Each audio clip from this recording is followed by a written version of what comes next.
সুপ্রিয় দর্শক, আসসালামু আলাইকুম। আপনাদের সবাইকে স্বাগত জানাচ্ছি।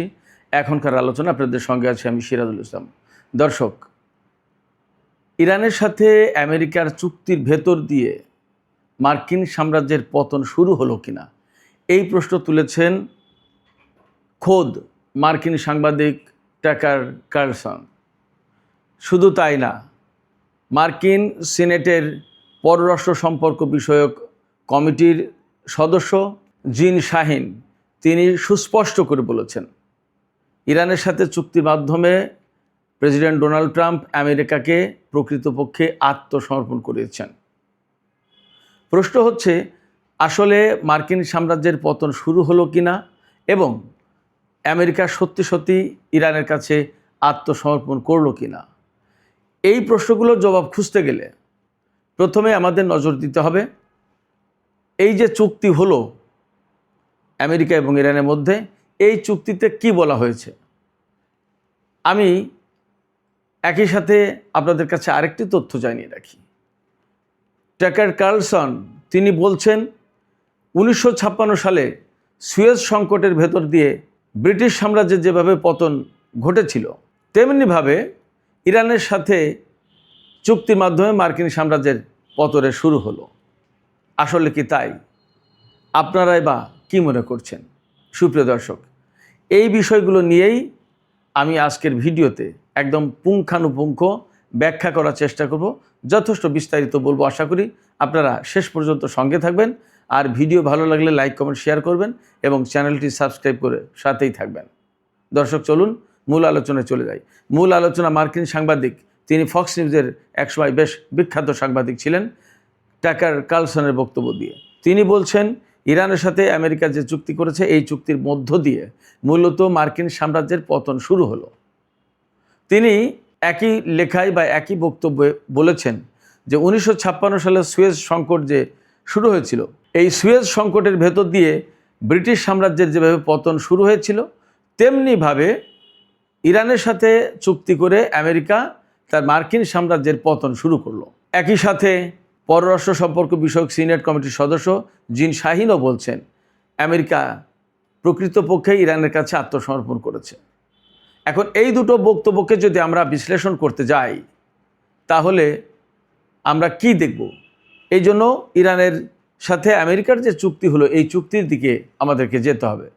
তবে তার আগে একটু বলি, মার্কিন প্রেসিডেন্ট ডোনাল্ড ট্রাম্প এই সমস্ত সমালোচনার জবাবে তিনি কি বলছেন। তিনি তো কয়েকদিন চুপ ছিলেন। তিনি গত রাতে যা বলেছেন তা হচ্ছে এই, যে যারা এই চুক্তির সমালোচনা করছেন তারা হয় হিংসুটে, না হয় খারাপ মানুষ, না হয় বোকা। তার মানে তিনি এই চুক্তির পক্ষে ভীষণভাবে দাঁড়ালেন, এই চুক্তিকে তিনি সিরিয়াসলি ওন করছেন। প্রশ্ন হচ্ছে তাহলে ইরান যে সংশয় পোষণ করছে, সন্দেহ করছে এই চুক্তি আসলে শেষ পর্যন্ত ডোনাল্ড ট্রাম্প বাস্তবায়ন করবেন কিনা, তার কি হবে? ডোনাল্ড ট্রাম্পের আপাতত এখন যে অবস্থান, তাতে বোঝা যায় যে তিনি এই চুক্তি শেষ পর্যন্ত সংরক্ষণ করবেন এবং এই চুক্তি তিনি বাস্তবায়ন করবেন। তিনি এই চুক্তির ভেতরে আমেরিকা এবং সারা বিশ্বের শান্তি, সমৃদ্ধি এবং আন্তর্জাতিক বাজারে তেলের যে দাম, সামগ্রিকভাবে সারা বিশ্বের মানুষের স্বার্থ দেখছেন। যদি তাই হয়, তাহলে তিনি সর্বশেষ পর্যন্ত এই চুক্তি সংরক্ষণ করবেন। এমনকি মার্কিন প্রশাসনের ভেতরে যে ফাটল দেখা দিয়েছে, সেই ফাটল প্রসঙ্গেও তিনি কয়েকজন মন্ত্রীকে, যুদ্ধমন্ত্রী সহ কয়েকজন গুরুত্বপূর্ণ ব্যক্তিকে প্রশাসন থেকে সরিয়ে দিতে প্রস্তুতি নিয়েছেন, কিন্তু তিনি এই চুক্তির পক্ষ ত্যাগ করেননি। আমি চমৎকার আর একটা তথ্য জানিয়ে দিই। এই চুক্তিতে সই করেছেন পাকিস্তানের প্রধানমন্ত্রী শেহবাজ শরীফ। তিনি সই করেছেন এবং তিনি সামাজিক মাধ্যম এক্সে ঘোষণা দিয়েছেন যে মার্কিন প্রেসিডেন্ট ডোনাল্ড ট্রাম্প এবং ইরানের প্রেসিডেন্ট মাসুদ পেজেশকিয়ান এই চুক্তিতে সই করার পর, যখন চুক্তি একেবারে চূড়ান্ত হয়ে গেল, তখন আমি মধ্যস্থতাকারী দেশের প্রধানমন্ত্রী হিসেবে আমি এই চুক্তিতে সই করলাম। আমার অনুমোদন একটা গুরুত্বপূর্ণ বিষয়। সেক্ষেত্রে পাকিস্তান কূটনৈতিকভাবে অনেক অনেক বেশি উপরে চলে গেল। তা নিয়ে আমি পরে দু একদিনের ভেতরে আশা করছি একটা অন্য আলোচনা করব। যাই হোক, এখন আমি মূল আলোচনার আরেকটা দিকে চলে যাচ্ছি। মূল আলোচনা ছিল আমেরিকার সাম্রাজ্যের পতন হচ্ছে কিনা এবং আমেরিকা আসলে আত্মসমর্পণ করলো কিনা।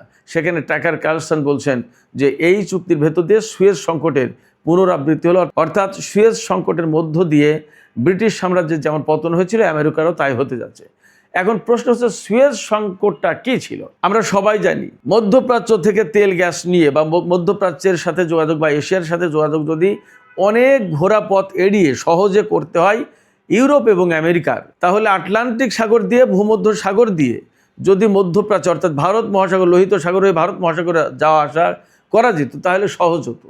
এই জন্য তখন চিন্তা করা হয়েছিল মাঝখানে যে মিশরের ভূখণ্ডটা আছে এই ভূখণ্ডের একটা অংশ যদি বড় ক্যানাল করে খাল কেটে যদি ভূমধ্য সাগরকে লোহিত সাগরের সাথে যুক্ত করা হয় তাহলে এই চলাচলটা সহজ হয়।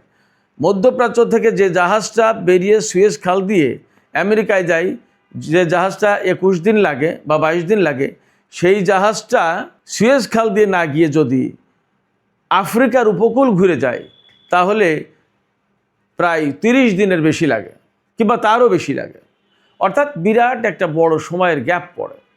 সেই জায়গায় মিশরের ভূখণ্ড কেটে একটা ক্যানেল করে খাল করে যদি দুই সমুদ্রকে ভূমধ্য সাগর এবং লোহিত সাগরকে যদি এক করা হয় তাহলে এই যাতায়াতের পথটা সহজ হয়। সেই অনুযায়ী সুয়েজ খাল কাটা হয়েছিল। সুয়েজ খালের নিয়ন্ত্রণ ছিল মূলত ব্রিটিশ এবং ফরাসি সরকারের হাতে, অর্থাৎ ব্রিটেন এবং ফ্রান্সের হাতে। তখন তারা কিন্তু খুব বড় শক্তি। কিন্তু 1956 সালে মিশরের প্রেসিডেন্ট জামাল আব্দুল নাসের এই সুয়েজ খালকে একেবারে আকস্মিকভাবে বলা যায় জাতীয়করণ করে, অর্থাৎ এই খাল মিশরের হাতে থাকবে, মিশর ছাড়া আর কারোর কাছে থাকবে না, এর কন্ট্রোল মিশরের হাতে থাকবে, যেমন এখন ইরান হরমুজ প্রণালীকে কন্ট্রোলে নিয়েছে। এই কথা বলার পর ইসরায়েল, ফ্রান্স এবং ব্রিটেন তারা তিনজন ষড়যন্ত্র করে পরিকল্পনা করে মিশরের বিরুদ্ধে যুদ্ধ শুরু করে। এই মিশরের বিরুদ্ধে যুদ্ধ শুরু করার পর যখন মিশর অনেকটা বিপাকে, কারণ ফরাসি, ব্রিটিশ এবং ইসরায়েলি শক্তি, তিন শক্তি মিলিত বাহিনীর বিরুদ্ধে মিশরের পক্ষে টিকে থাকা কঠিন। এই সময় আমেরিকা এবং রাশিয়া দুই শক্তি এক পক্ষ হয়ে ব্রিটেন এবং ফ্রান্সকে হুমকি দিল এবং এই হুমকির ফলে ব্রিটেন এবং ফ্রান্স যুদ্ধ বন্ধ করতে বাধ্য হলো, ইসরায়েলও পিছু হটল। এরপরে এই সুয়েজ খালের নিয়ন্ত্রণ মিশরের হাতেই থাকলো। এই সময় এই যে মার্কিন এবং সোভিয়েত ইউনিয়নের হুমকির মুখে ব্রিটেন এবং ফ্রান্স সরে গেল, এই যে সরে যাওয়া, এই সময় একটা চুক্তি হলো সুয়েজ খালকে মিশরের হাতে দেওয়ার ব্যাপারে। এই চুক্তি এবং এই ঘটনার পর থেকে ব্রিটিশ সাম্রাজ্য প্রকৃতপক্ষে একেবারেই তার অবসান ঘটে গেল বলা যায়। তবে এখানে আমি আরেকটু বলি, ব্রিটিশ সাম্রাজ্যের সবচেয়ে বড় ধাক্কা লেগেছিল 1947 সালে। ব্রিটিশ থেকে ভারত এবং পাকিস্তান স্বাধীন হলো, ভাগ হলো। এই যে ব্রিটেনের শাসনের আধিপত্য শেষ হয়ে গেল ভারতীয় উপমহাদেশে, এটা ছিল ব্রিটিশ শাসনের জন্য সবচেয়ে বড় ধাক্কা। এরপরে সুয়েজ খালের এই ঘটনা ব্রিটিশের জন্য। এরপরে 1997 সালে হংকংকে চীনের হাতে হস্তান্তর করে ব্রিটিশ সাম্রাজ্যের বলা যায় যে শেষ, একেবারে অধঃপতনের শেষ পেরেক ঠুকে দেওয়া হলো। তো সুয়েজ খালের ঘটনার প্রেক্ষাপটে ব্রিটেনের মূলত যে সাম্রাজ্যবাদী শক্তি ছিল ব্রিটেনের, সেই শক্তির মূলত অবসান ঘটে গেল। টাকার কার্লসন বলছেন ইরানের সাথে আমেরিকা যে চুক্তি করলো মূলত তাই হলো, কারণ এই সময় হরমুজ প্রণালী পৃথিবীর সবচেয়ে, সুয়েজ খালের চেয়েও বেশি গুরুত্বপূর্ণ আপনার এই হরমুজ প্রণালী। এই হরমুজ প্রণালীকে যখন ইরানের হাতে তুলে দেওয়া হচ্ছে এই চুক্তির মাধ্যমে, তখন টাকার কার্লসন এইভাবেই ভাবছেন যে মার্কিন সাম্রাজ্যেরও পতন হলো। তিনি এই কথা বলছেন আরও কয়েকটা কারণে। এই যে ইরান আমেরিকা যুদ্ধ হলো এবং এখন আমেরিকা মূলত চুক্তির মধ্য দিয়ে এই যুদ্ধ থেকে সরে আসছে, বেঁচে যাচ্ছে, পিছিয়ে আসছে। অথচ এত বছর ধরে মধ্যপ্রাচ্যে এত ঘাঁটি, এত সামরিক শক্তি, এত কিছু, তার কোনো কিছু ইরানের সামনে টিকল না। সাথে ইসরায়েল থাকলো, তারপরেও পারলো না। তার মানে ব্রিটিশের টাকার কার্লসন এখানে বলছেন যে বিশ্বের সবচেয়ে বড় বাহিনী, সবচেয়ে বেশি অর্থায়ন করা হয় যে বাহিনীকে, সেই বাহিনী ইরানের সাথে পারলো না এবং না পারার কারণে এখন চুক্তি করে পিছিয়ে আসতে হচ্ছে মান সম্মান বাঁচানোর জন্য। ফলে ইরানের উত্থান ঘটল এবং মার্কিন সাম্রাজ্যের পতন শুরু হলো।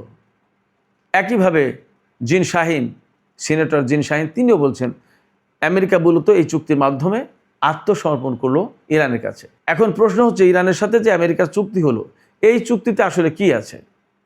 কয়েকটা শর্ত আমরা এরই মধ্যে বলে ফেলেছি, তারপরে আমি আবার বলি। লেবানন সহ সমস্ত ফ্রন্টে যুদ্ধ বন্ধ করতে হবে। ইরান এই কথা বলেছে, আমেরিকা সেই কথা মেনে নিতে বাধ্য হয়েছে। ইরানের আটকে থাকা অর্থ ছেড়ে দিতে হবে, আমেরিকা মেনে নিয়েছে। হরমুজ প্রণালী ইরানের ব্যবস্থাপনায় চলবে, আমেরিকা মেনে নিয়েছে। ক্ষেপণাস্ত্র প্রযুক্তি দিয়ে, ক্ষেপণাস্ত্র কর্মসূচি নিয়ে কোনো আলোচনা করা যাবে না, আমেরিকা মেনে নিয়েছে। ইরানের তেল থেকে শুরু করে যত পণ্য নিষেধাজ্ঞার আওতায় আছে, সমস্ত সব কিছুর উপর থেকে নিষেধাজ্ঞা সরিয়ে নিতে হবে, আমেরিকা মেনে নিয়েছে। এরপরে প্রাথমিক যে চুক্তি, সেই চুক্তিতে পরমাণু নিয়ে কোনো আলোচনা হবে না, আমেরিকা মেনে নিয়েছে। তারপরে পরমাণু নিয়ে যে আলোচনা হবে, সেখানে পরমাণু কর্মসূচি একদম টোটালি বন্ধ করা, এইটা নিয়ে কোনো আলোচনা হবে না। আলোচনা হবে ইউরেনিয়াম সমৃদ্ধ করা যাবে কি যাবে না, কত মাত্রায় করব, এবং সমৃদ্ধ যে ইউরেনিয়াম আছে সেইগুলোর ব্যবস্থা কী হবে, ভবিষ্যৎ কী হবে, এই সমস্ত নিয়ে আলোচনা হবে। শুধু তাই না, এই যে হরমুজ প্রণালীতে আমেরিকা যে নৌ ব্লকেট দিয়ে রেখেছে, সেই নৌ ব্লকেট তুলে নিতে হবে, এটা ইরানের দাবি ছিল। এর সমস্ত সব কিছু আমেরিকা মেনে নিয়েছে। অতএব ইরানের চাওয়া পাওয়া মতো যে এই চুক্তি হচ্ছে অনেকটা বাস্তব। আমেরিকার যে কথা মানছে ইরান, সেটা হচ্ছে যে ইরান কখনো পরমাণু বোমা বানাবে না, তো এটা তো আগে থেকেই বলে আসছিল ইরান। আর চুক্তির মধ্য দিয়ে মূলত হরমুজ প্রণালীকে ইরানের হাতে তুলে দেওয়া হলো। এই যুদ্ধের আগে কিন্তু হরমুজ প্রণালী কন্ট্রোল করতো না ইরান, অথচ যুদ্ধ করে ইরান সেই হরমুজ প্রণালী একদম পুরোপুরি কন্ট্রোলে নিল এবং এখন তার হাতে কন্ট্রোল থেকে যাচ্ছে, চুক্তির মাধ্যমে ইরানের হাতে তুলে দিয়ে যাচ্ছে। এই সমস্ত কারণে মার্কিন সাংবাদিক বলি, সিনেটর বলি, কংগ্রেসের প্রতিনিধি পরিষদের সদস্য বলি, রিপাবলিকানদের অনেকেই বলি, সবাই কিন্তু বলছে যে এই চুক্তির মধ্য দিয়ে মূলত আমেরিকা ইরানের কাছে আত্মসমর্পণ করলো এবং মার্কিন সাম্রাজ্যের পতন হলো। শেষ পর্যায়ে আমি আপনাদেরকে আরও কয়েকটি তথ্য জানাই। এই যে চুক্তি করা হলো, এই চুক্তি কংগ্রেসে তুলে ধরার জন্য মার্কিন পররাষ্ট্রমন্ত্রী মার্কো রুবিওর কাছে চিঠি লিখেছেন কংগ্রেসের পক্ষ থেকে কংগ্রেসম্যানেরা। শুধু তাই না, মার্কিন রিপাবলিকান দলের অনেকেই এই যুদ্ধ এবং এই চুক্তি কোনোটাই আমেরিকার স্বার্থে যায়নি, একথাও বলছেন। সব কিছু মিলে একথা আসলে বলার সময় এসেছে যে সম্ভবত এই চুক্তির ভেতর দিয়ে সত্যি মার্কিন সাম্রাজ্যের হয়তো পতনই শুরু হলো। সুপ্রিয় দর্শক, এখনকার আলোচনা এখানেই শেষ করতে চাই। আপনাদের কি মনে হয়, আপনারাও কি মনে করছেন যে আসলে এই চুক্তি, এই যুদ্ধের ভেতর দিয়ে মার্কিন সাম্রাজ্যের পতন শুরু হলো? আপনারা কি মনে করছেন এই চুক্তির মধ্য দিয়ে আমেরিকা মূলত ইরানের কাছে আত্মসমর্পণ করলো? আপনাদের মতামত কমেন্টে জানাতে পারেন। আর ভিডিও ভালো লাগলে আবারও বলি, লাইক, কমেন্ট, শেয়ার করবেন এবং চ্যানেলটি সাবস্ক্রাইব করে সাথেই থাকবেন। আপনাদের সবাইকে অনেক অনেক ধন্যবাদ। আল্লাহ হাফেজ।